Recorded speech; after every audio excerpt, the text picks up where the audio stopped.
கர்த்தருடைய நாமத்துக்கு ஸ்தோத்திரம் உண்டாவதாக.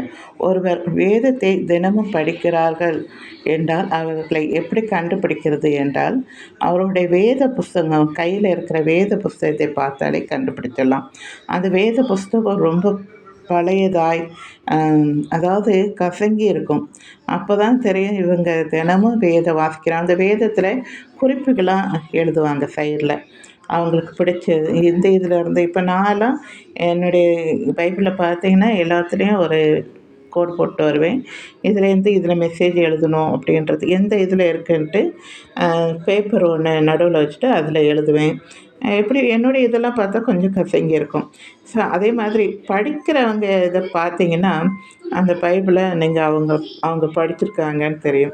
சிலவங்க ஞாயிற்றுக்கிழமை மட்டும்தான் அதை நல்லா துடைச்சிட்டு தூக்கிட்டு வருவாங்க. அவங்க பைபிள் புதுசாகவே இருக்கும்.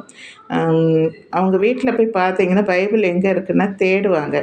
ஸோ அதை வச்சே கண்டுபிடிச்சிடலாம் அவங்க பைபிள் வாசிக்கலை அப்படின்னு. பைபிள் அவங்கவுங்க கிட்டேயும் ஒரு ஒரு பைபிள் இருக்கும். ஆனால் ஒருத்தரும் வாசிக்க மாட்டாங்க.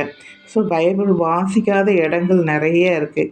கிறிஸ்தவர்களுக்கு விரோதமாக நிறைய பேர் எழும்பி பைபிளை கிழிச்சு போட்டுட்டு வாசிக்கக்கூடாதுன்னு சொல்லிட்டு ரட்சிக்கப்பட்ட குடும்பத்தில் ஒரு இந்துஸ்லேருந்தோ முஸ்லீம்லேருந்தோ வந்த பையன் அவன் வாசிக்கணுன்னா பயந்து போய் அவங்க அம்மா அப்பாவுக்கு தெரியாமல் அவன் இருட்டில் எங்கேயோ போய் வாசிக்கிறான். நம்மளுக்கு அப்படி கிடையாது.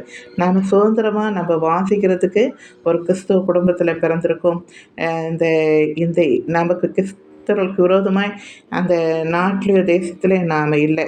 நமக்கு சுதந்திரம் இருக்குது. ஆலயத்துக்கு போகவும் மெசேஜ் சொல்லவும் பைபிள் வாசிக்கவும் எல்லாம் இருக்குது. அப்படி இருக்கும்போது நாம் எப்படி இருக்கிறோம்? நம்ம பைபிளை வாசிக்கிறோமா இல்லையான்றது நீங்களே யோசித்து பாருங்கள். தேங்க்யூ.